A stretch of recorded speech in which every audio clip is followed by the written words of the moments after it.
श्री राम जय जय राम, श्री राम जय जय राम।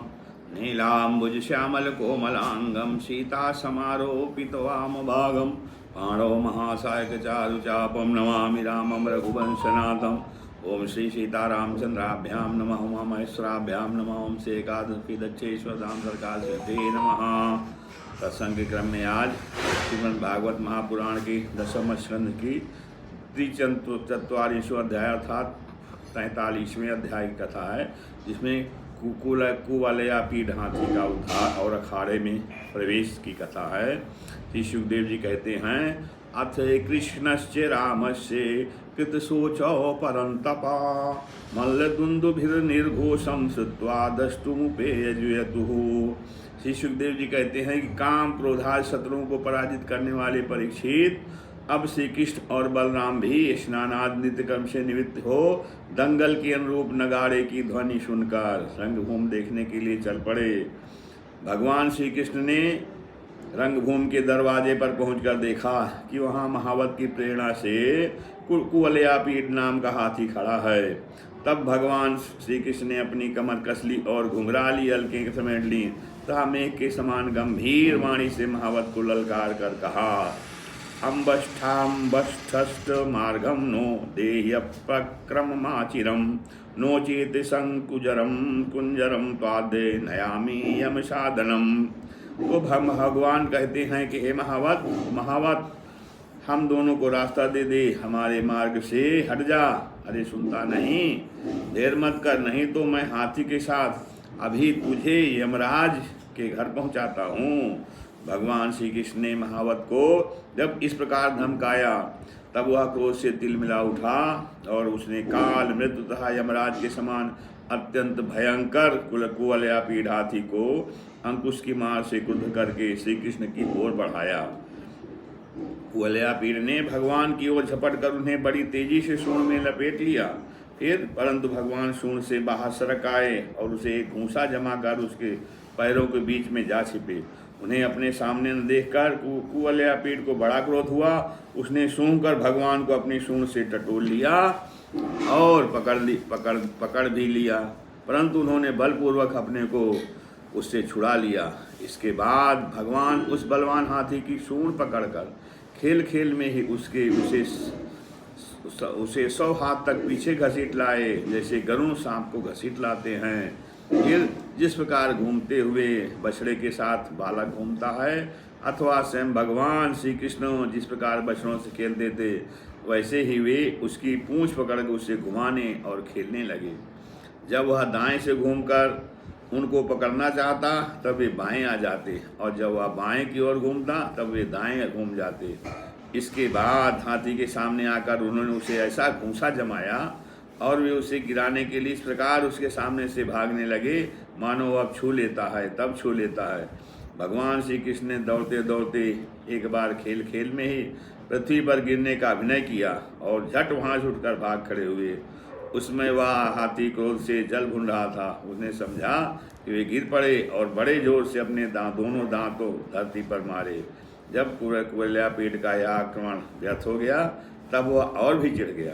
महावतों की प्रेरणा से वह क्रुद्ध होकर भगवान श्री कृष्ण पर टूट पड़ा। भगवान मधुसूदन ने जब उसे अपनी ओर झपटते देखा तब उसके पास चले गए और अपने एक ही हाथ से उसकी सूंड पकड़कर उसे धरती पर पटक दिया। उसे गिर जाने पर भगवान ने सिंह के समान खेल में उसे पैरों से दबाकर उसके दांत उखाड़ दिए और उन्हीं से हाथी और महावतों का काम तमाम कर दिया।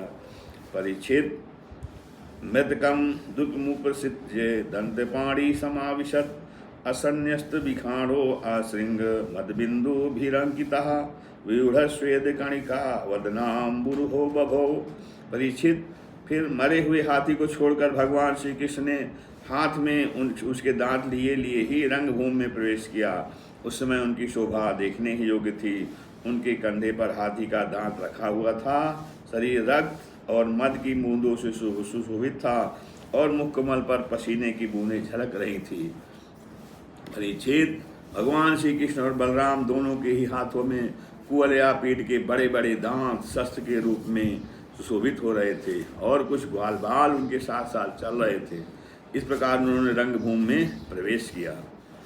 मल्लानामसनिर्नृणां नरवरः स्त्रीणां स्मरो मूर्तिमान् गोपानां स्वजनोशतां चितभुजां शास्ता स्वपित्रो शिशु मृत्योर्भोजपतेर्विराड विदुषां तत्त्वं परमयोगिनां वृष्णीनां परदेवतीति विदितो रंगम गतः साग्रजः। कहते हैं जिस समय भगवान श्री कृष्ण बलराम जी के साथ रंगभूमि में पधारे उस समय वे पहलवानों को वज्र कठोर शरीर, साधारण मनुष्यों को नवरत्न नररत्न, स्त्रियों को मूर्तिमान कामदेव, गोपों को स्वजन, दुष्ट राजाओं को दंड देने वाले शासक, माता पिता के समान जो है बड़े बूढ़ों को शिशु और कंस को मृत्यु, अज्ञानियों को विराट, योगियों को परम तत्व और भक्त श्रोमण वृष्टवंशियों को अपने इष्ट देव जान पड़े। तो सब ने अपने अपने भावानुरूप क्रमशः रौद्र, अद्भुत श्रृंगार, हास्य, वीर, वात्सल्य, भयानक, विभत्स, शांत और प्रेम भक्ति रस का अनुभव किया। अर्थात जाकी रही भावना जैसी प्रभु मुरद देखी तिन तैसी। राजन वैसे तो कंस बड़ा धीरवीर था, फिर भी जब उसने देखा कि इन दोनों ने कुलिया पेट को मार डाला तब उसकी समझ में यह बात आई कि इनको जीतना तो बहुत कठिन है। उस समय वह बहुत घबरा गया। श्री कृष्ण और बलराम की बाहें बड़ी लंबी लंबी थी, पुष्पों के हार, वस्त्र और आभूषणाद से उनका वेश विचित्र हो रहा था। ऐसा जान पड़ता था मानो उत्तम वेश धारण करके दो नट अभिनय करने के लिए आए हों, जिनके नेत्र एक बार उन पर पड़ जाते बस लग ही जाते। यही नहीं, वे अपनी कांति से उसका मन भी चुरा लेते। इस प्रकार दोनों रंगभूमि में शोभायमान हुए। परीक्षित, मंचों पर जितने लोग बैठे थे वे मथुरा के नागरिक और राष्ट्र के जन समुदाय पुरुषोत्तम भगवान श्री कृष्ण और बलराम जी को देखकर इतने प्रसन्न हुए कि उनके नेत्र और मुखकमल खिल उठे, उत्कंठा से भर गए।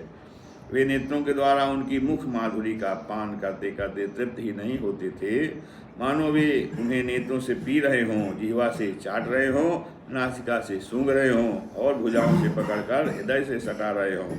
उनके सौंदर्य, गुण, माधुर्य और निर्भयता ने मानव दर्शकों को उनकी लीलाओं का स्मरण करा दिया और वे लोग आपस में उनके संबंध की देखी सुनी बातें कहने सुनने लगे। वे दोनों साक्षात भगवान नारायण के अंश हैं। इस पृथ्वी पर वसुदेव जी के घर में वे अवतीर्ण हुए हैं। तो अंगुली से दिखलाकर वे सांवले सलोने कुमार देवकी के गर्भ से उत्पन्न हुए थे। जन्मते ही वसुदेव जी ने इन्हें गोकुल पहुंचा दिया था। इतने दिनों तक वे यहाँ छिप कर रहे और नंद जी के घर में ही पलकर इतने बड़े हुए। तो फिर इन्होंने ही पूतना, तृणावर्त, शंखचूड़, केशी और धेनुकादिका तथा और भी दुष्ट दैत्यों का वध तथा यमलार्जुन का भी इन्होंने उद्धार किया है। इन्होंने ही गौ और ग्वालों को दावानल की ज्वाला से बचाया था। कालीनाग का दमन और इंद्र का मानमर्दन भी इन्होंने ही किया था। और इन्होंने 7 दिनों तक एक ही हाथ पर गिरिराज गोवर्धन को उठाए रखा और उसके द्वारा आंधी, पानी तथा वज्रपात से गोकुल को बचा लिया। गोपियाँ इनकी मंद मंद मुस्कान, मधुर चितवन और सर्वदा एक रस प्रसन्न रहने वाले मुखार बिंद के दर्शन से आनंदित रहती थी और अनायास ही सब प्रकार के त्रितापों से मुक्त हो जाती थी। कहते हैं कि ये यदुवंश की रक्षा करेंगे या विख्यात वंश इनके द्वारा महान समृद्ध यश और गौरव प्राप्त करेगा। ये दूसरे इन्हीं श्याम सुंदर के बड़े भाई कमल नयन श्री बलराम जी हैं। हमने कहते हैं किसी किसी के मुँह से ऐसा सुना है कि इन्होंने ही प्रलंबासुर, वत्सासुर और बकासुर आदि को मारा है। फिर कहते हैं जिस समय दर्शकों में यह चर्चा हो रही थी और अखाड़े में तुरही आदि बाजे बज रहे थे, उस समय चाड़ून ने भगवान श्री कृष्ण और बलराम को संबोधन करके यह बात कही, नंद नंदन श्री कृष्ण और बलराम जी, तुम दोनों वीरों के आदरणीय हो। हमारे महाराज ने यह सुनकर कि तुम लोग कुश्ती लड़ने में बड़े निपुण हो, तुम्हारा कौशल देखने के लिए तुम्हें यहाँ बुलवाया है। देखो भाई, जो प्रजा मन, वचन और कर्म से राजा का प्रतिकार करती है उसका भला होता है और जो राजा की इच्छा के विपरीत काम करती है उसे हानि उठानी पड़ती है। यह सभी जानते हैं कि गाय और बछड़े चराने वाले ग्वालिये प्रतिदिन आनंद से जंगलों में कुश्ती लड़ लड़ कर खेलते रहते हैं और गायें चराते रहते हैं। इसलिए आओ हम और तुम मिलकर महाराज को प्रसन्न करने के लिए कुश्ती लड़ें। ऐसा करने से हम पर सभी प्राणी प्रसन्न होंगे, क्योंकि राजा सारी प्रजा का प्रतीक है। परीक्षित, भगवान श्री कृष्ण तो चाहते ही थे कि इनसे दो दो हाथ करें, इसलिए उन्होंने चाणूर की बात सुनकर उसका अनुमोदन किया और देश काल के अनुसार यह बात कही। क्या कहा कि चाणूर, हम भी इन भोजराज कंस की वनवासी प्रजा हैं, हमें इनको प्रसन्न करने का प्रयत्न अवश्य करना चाहिए, इसी में हमारा कल्याण है।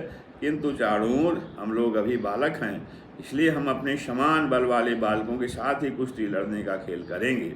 कुश्ती समान बल वालों के साथ ही होनी चाहिए, जिससे देखने वाले सभासदों को अन्याय के समर्थक होने का पाप न लगे।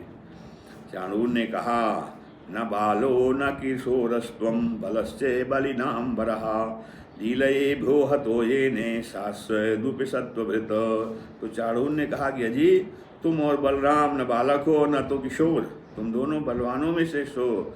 तुमने अभी अभी 1000 हाथियों का बल रखने वाले कुवलयापीठ को खेली खेल में मार डाला, इसलिए तुम दोनों को हम जैसे बलवानों के साथ ही लड़ना चाहिए, इसमें अन्याय की कोई बात नहीं है। इसलिए श्री कृष्ण, तुम मुझ पर अपना जोर आजमाओ और बलराम के साथ मुष्टिक लड़ेगा। इस श्रीमद्भागवते महापुराणे परमहंसायां संहितायां दशमस्कन्धे पूर्वाधे कुवलयापीठवतो नाम 30 अध्यायः। श्री राम जय जय राम।